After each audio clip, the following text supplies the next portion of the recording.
Derbyshire edge ahead with Billy Godalming 86.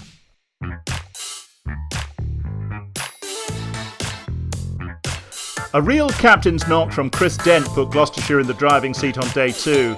He and Ryan Higgins had put together a fantastic partnership, the all-rounder enterprising, his skipper watchful. Their innings had almost single-handedly provided the side with the 196-run lead they enjoyed heading into the third day of play.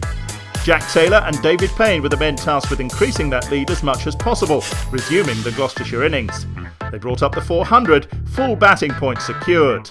Taylor fell soon after, however, bowled by Lewis Rees for 17. It would prove to be a crucial spell from the Derbyshire bowler, 2 further wickets coming in consecutive balls.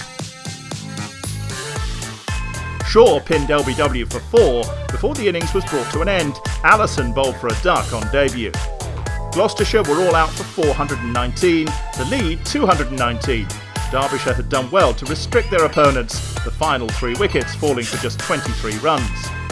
Derbyshire would need a solid base if they were to hold hopes of getting a result out of the match, and much of that burden lay with Rees and Godalming, the former having already made his mark with the ball. And he would do well with the bat too, the pair batting quickly to bring up the 50 off just 11 overs.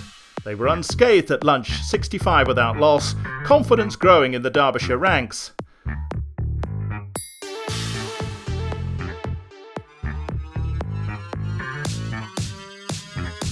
They lost Rees soon after the break, out LBW for 38.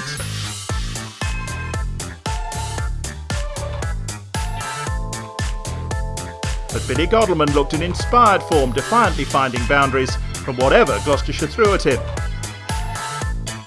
That took him to his 50, the Gloucestershire lead now looking less imposing than at the start of play. Madsen also began to free his arms, and the pair saw their deficit drop into double figures.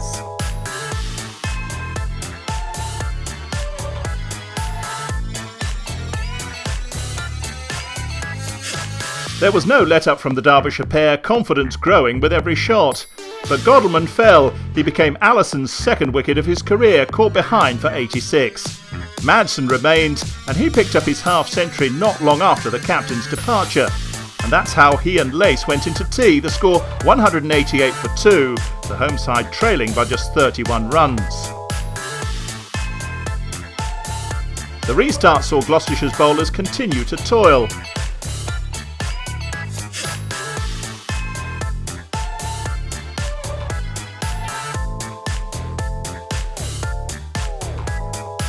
But Wayne Madsen couldn't maintain his momentum and finally departed, Allison with his second wicket of the day, as the Derbyshire man picked out Dent.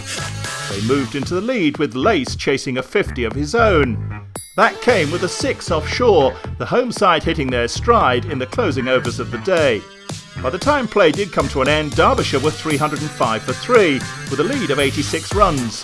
They're in the driving seat going into the final day of play, with all 3 results still possible.